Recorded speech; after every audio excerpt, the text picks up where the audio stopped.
Hello.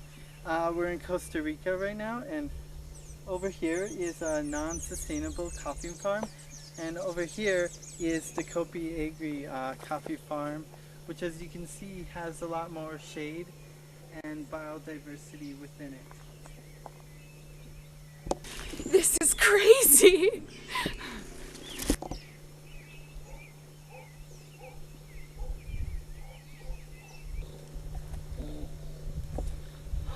Look!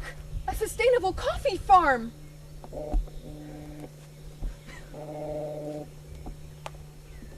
Okay, do it one more time.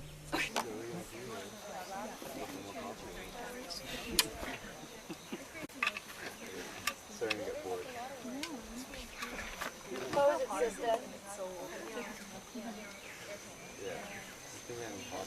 Hi, we're right now at the Copi Agri model coffee farm. This is El Grano Tico. It is the model farm for sustainable shade-grown coffee, and this is a coffee plant. These are coffee cherries right here, and the red ones are ripe. And with shade-grown coffee, in order to ensure quality coffee, only the red ones are picked, whereas normal sun-grown coffee, the whole branch might be stripped and the beans will be processed. But with shade-grown, only the red is picked, so to ensure the high-quality beans.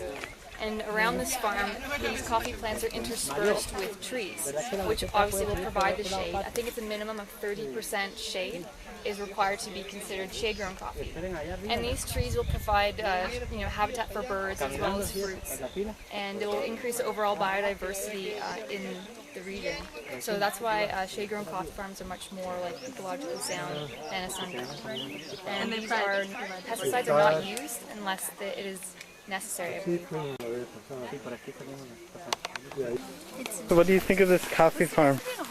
Well, I can't wait to do some coffee cupping. I mean, we missed all the actual ripe cherries, so we didn't get anything to pick. But at least we'll get to try some delicious coffee. Yeah, a little perk. It's been a long day so far. It's only like what? It's very beautiful and luscious and green, and even though it's not entirely new to me because I've been to coffee plantations before, it's still very amazing. Shortly the Second World War, where We had to pay for that. The field force would be. He's like, let me go. Yeah, I will let him go. Favorecida por la humedad. Entonces es el control de sombra que un poco le estaba hablando hace un rato a usted.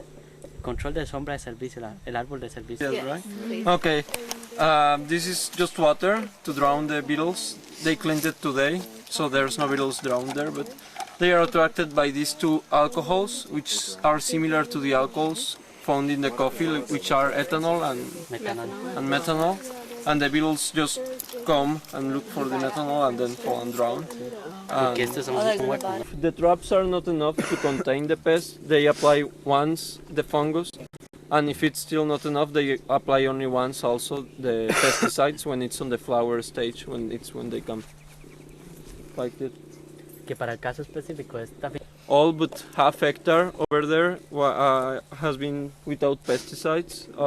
This has been enough to contain the pest, but only in 1/2 hectare it went.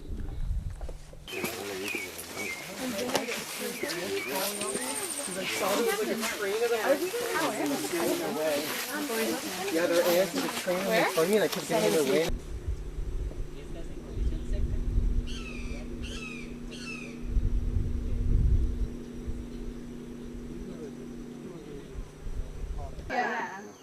Terrific.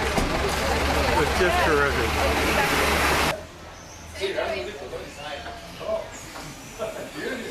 Welcome to this coffee processing plant we're visiting here in Costa Rica. Today we're looking at the Copi Agri coffee processing plant, and we're going to be doing coffee cupping, which is actually taste testing coffee to ensure that the quality, their standard of quality is there. So we're going to be looking at roasted versus unroasted beans, testing the aroma, testing the hardness of the bean, and then we're going to be actually tasting brewed coffee. And it's very much similar to wine tasting, where you smell the coffee, take a quick taste, and we're going to be evaluating 5 different types of coffee based on certain criteria, and we're going to be trying to pick out the ones that meet the standards of quality that Kopi Agri likes to have when they market their coffee. Using brands, and the brand representing more concepts: environmental, social, and quality in the same bag.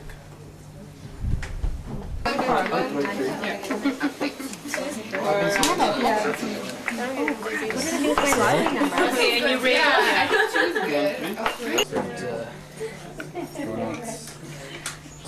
Far, but is excellent. Unfortunately, nothing is excellent so far, but there's some good ones. We're not done yet. It was good for you feel high? I think I look like I'm high on coffee. No, not at all. I would love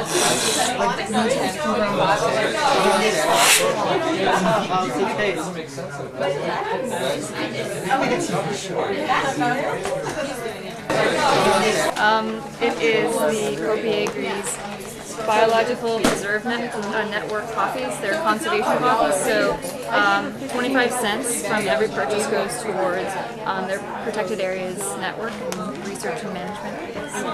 I'm buying too.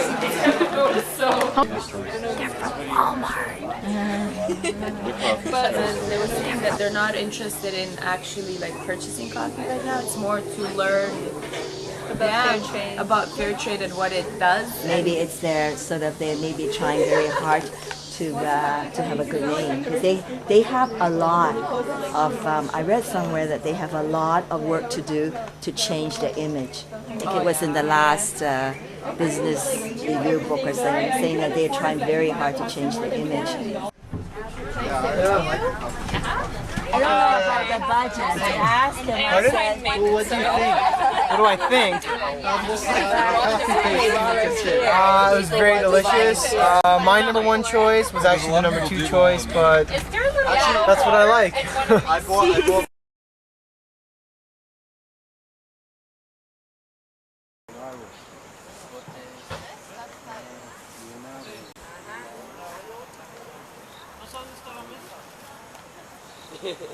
Hola, buenos dias.